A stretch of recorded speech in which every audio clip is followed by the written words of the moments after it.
तो आपसे मैंने बताया था कि परमात्मा के 3 एस्पेक्ट होते हैं और इसी कारण उनकी 3 शक्तियां संसार में कार्य करती हैं। पहली शक्ति का नाम महालक्ष्मी, दूसरी का महासरस्वती, तीसरी का महाकाली। उसमें से महाकाली की शक्ति हर एक जड़ जीव, हर एक पदार्थ में प्रणव रूप से रहती है। प्रणव रूप से रहती है माने जिसे हम अभी वाइब्रेशन कह रहे हैं, जो आपके हाथ से निकले हैं, इसी रूप से जो सिर्फ मनुष्य के हृदय में और प्राणी मात्र के हृदय में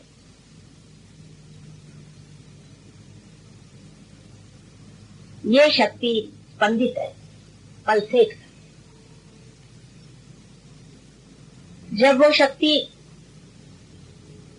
जड़ चीजों में रहती है, महाकाली की वो शक्ति जब जड़ चीजों में रहती है तो वही प्रणव इलेक्ट्रोमैग्नेटिक वाइब्रेशन की तौर पे दिखाई देता है। जब वो शक्ति जीवित चीज में जागरूक होती है तब वो स्पंदन पल्सेशन की तरह से दिखाई देता है। डॉक्टर आपके लिए खास कर बोल रहे हैं आज का लड़ाई है।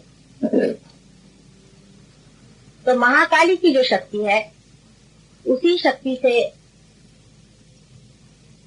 सारी सृष्टि का संचार होता है। मतलब यह है कि स्थिति होती है, स्थिति।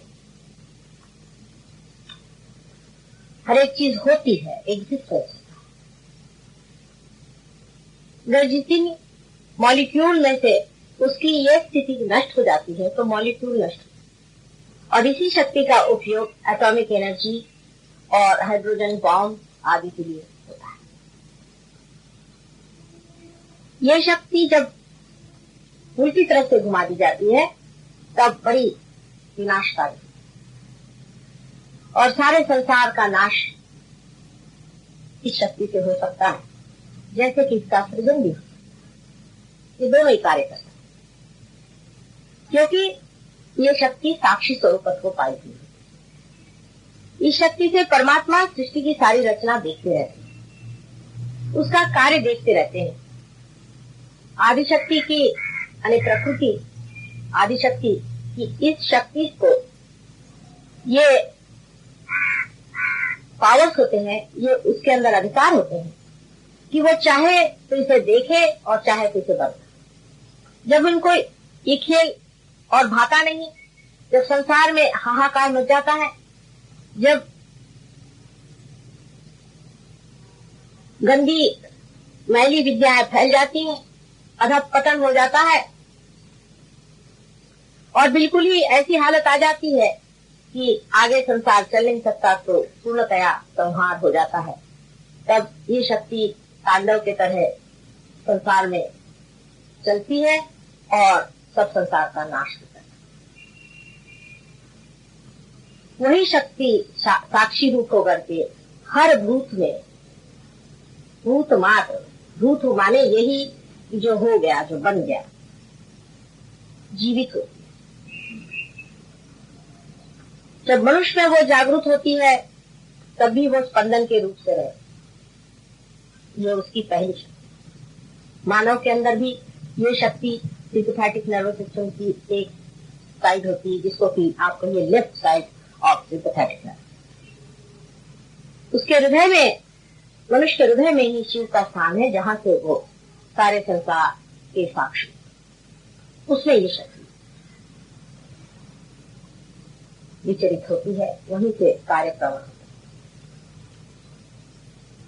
है और संसार के जितनी भी इमोशनल साइड है उसको संभाल। और यही प्रणव है जो हृदय में आकर के स्पंदित होता है। हृदय में ही पहली मर्तबा ये स्पंदित होता है। मनुष्य में जब वो नीचे से उठता है तो पता नहीं चलता, उसका कहीं जाना नहीं जाता है, पर आकर के हृदय में ही वो स्पंदित। जब हृदय में वो स्पंदित होता है तो उसे हम लोग अनाहत कहते हैं। अनाहत का मतलब है विदाउट परमिशन। लेकिन जागृति के बाद आपने देखा होगा कि वो सभी जगह उसके आपको वाइब्रेशन दिखाई देते हैं और उसका स्पंदन दिखाई देता है। ये क्या चीज हुई तो भी मैं आपको बताऊं। ये हुआ प्रणव। दूसरी शक्ति परमात्मा की, जिसे कि हम महासरस्वती की शक्ति कहते हैं, उस शक्ति से ये सारा संसार, ये सारी सृष्टि सब कुछ बनाया जाता है। क्रिएटिव शक्ति,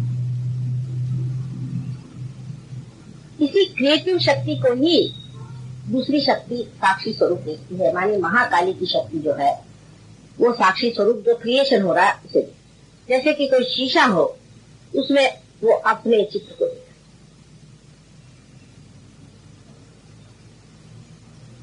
अब ऐसी ही चीजें बनने लग जाती हैं शरीर में, विराट के यानी बड़े, ऐसे कहना चाहिए कि ग्रेट गॉड के बदन में ये सारी ही इतनी सृष्टि की रचना होती है, वो सारे ही उसी के शरीर के अंदर ये शक्ति करती है, जिसे हम महासरस्वती की शक्ति कहते हैं।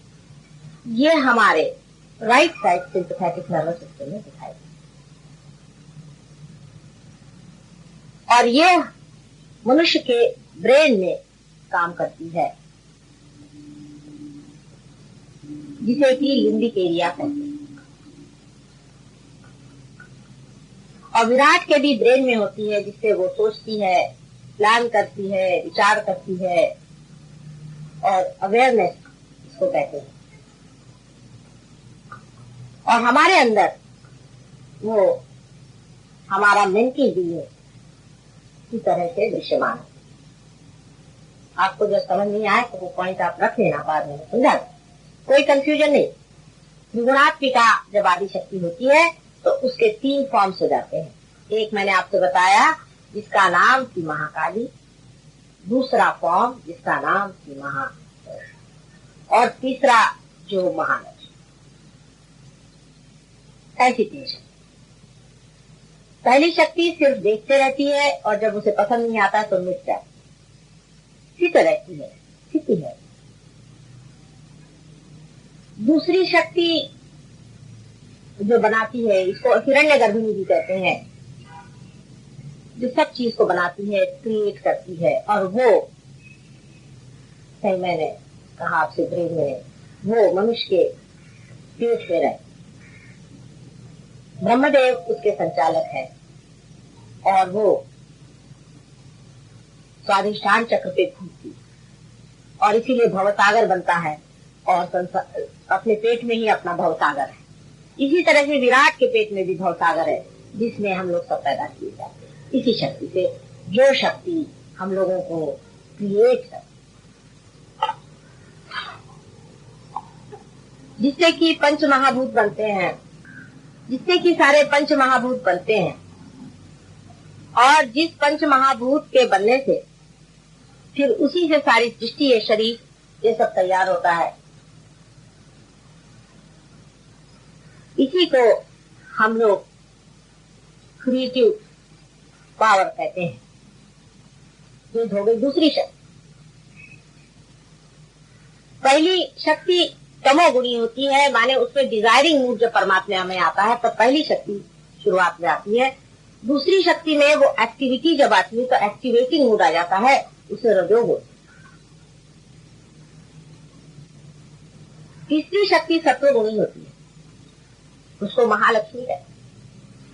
वो शक्ति जो संसार में जीव आते हैं उसके उत्थान के लिए, उसके असेंट के लिए, उसके उत्क्रांति के लिए प्रयत्नशील।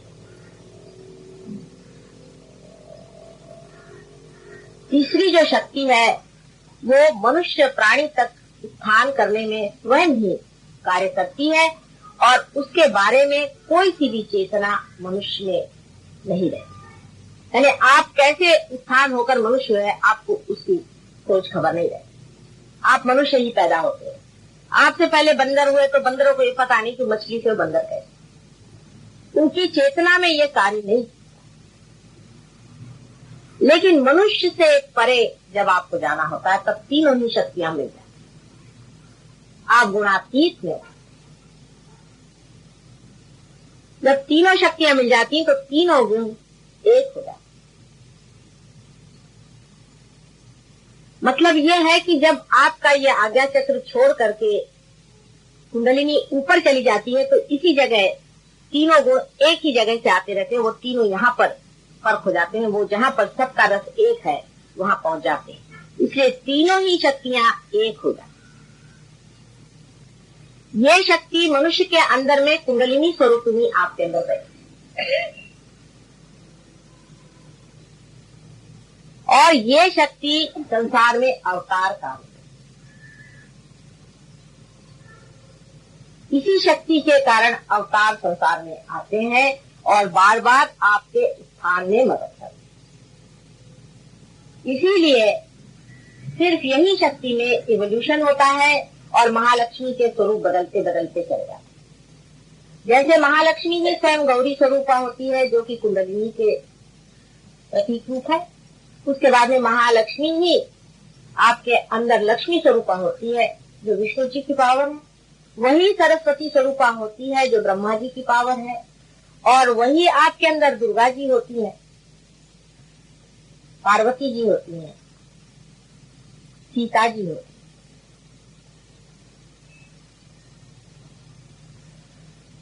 और वही आपके अंदर ऊपर आने पे राधा जी हो जाती है जो कि कृष्ण जी की पावर है, और वही आपके आज्ञा चक्र पे आने पर मदर मेरी हो जाती है जो ईसा मसीह की मां, और वही फिर सबसे ऊपर जाने पर त्रिगुणात्मक हो जाती है जब वो एक सिर्फ आदिशक्ति मात्र है, उसके तीनों गुण एक में लोग। इसी कारण जब आपका इवोल्यूशन होता है तब आपके अंदर अब सहयोग से जो हो रहा है कि आप उस त्रिगुण को पार करते हैं। त्रिगुण से आप एक आकार जब हो गए तो तीनों चीज आपके अंदर आ गई। माने के आपके अंदर से प्रणव बहना शुरू हो, पहली चीज। इससे पहले कभी प्रणव बहा नहीं था। पहली चीज प्रणव आपके अंदर से बहना शुरू हो गया जो कि महाकाली की। दूसरी चीज क्रिएटिविटी आपके अंदर आ जाती है, माने आपके अंदर सामूहिक चेतना आ जाती है और आप दूसरों की कुंडलिनी उठाना शुरू करते, दूसरों के शरीर के ढांचे आप बदलने लग जाते हैं, ये आपके अंदर में क्रिएटिविटी आ जाती है। और तीसरी चीज आपके अंदर जो आ जाती है कि आप इवॉल्व हो जाते हैं और चेतन हो जाते हैं। आपकी जागरूकतावस्था में ही आप इसको जानते हैं। क्रिएटिव पावर से ही आप चेतन हैं।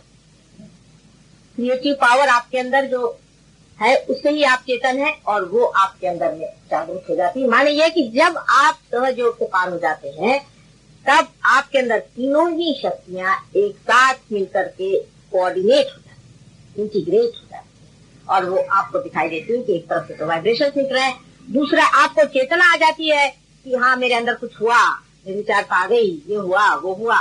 तो धीरे धीरे आपको पता होता है कि कुंडलिनी चढ़ रही है, कुंडलिनी गिर रही है, इसकी गिर गई, इसकी उड़ गई, इसके आ रहा है ठंडा गरम, हाथ में ये क्या, उंगलियों में जलना वलना, ये सब चेतना ये भी आ गई, प्रणव आ गए, चेतना भी आ गई। और तीसरी चीज आपका इवोल्यूशन।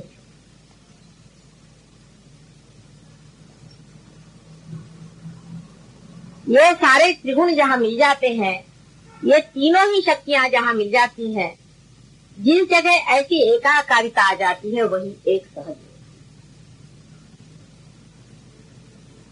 अब जिसको देखो वही कहेगा कि हम भी सहज योग सिखाते, सिखा के क्या सिखाया नहीं जाता। ये त्रिगुण की शक्ति जहां एक गुण में आ जाती है, जहां सब तीनों ही शक्तियां माने आपकी अवेयरनेस, चेतना, आपके वाइब्रेशन, दूसरी चीज, और तीसरी चीज आपका इवोल्यूशन है, असेंट, तीनों एक जहां हो जाते हैं वही त्रिगुण खत्म होकर के आप एक ही हो जाते हैं, गुणातीत। गुणातीत माने गुणों से पर।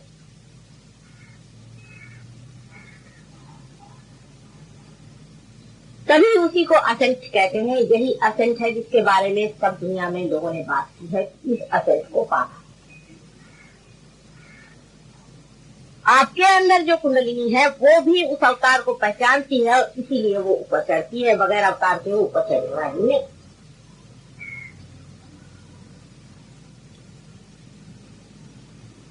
इस वजह से अभी तक वो कार्य नहीं हुआ, क्योंकि आज तक डिफरेंट फॉर्म्स में महालक्ष्मी के अवतार आते रहे, लेकिन महालक्ष्मी जब गुणातीत होकर के आदिशक्ति के स्वरूप में उतरती है, जब तीनों ही चीज उसमें समा जाती, तभी ये कार्य। ये किसी कन्विक्शन से नहीं होने वाला, समझाने बुझाने से या किसी को एजुकेट करने से नहीं होने वाला। ये होता है तब होता है।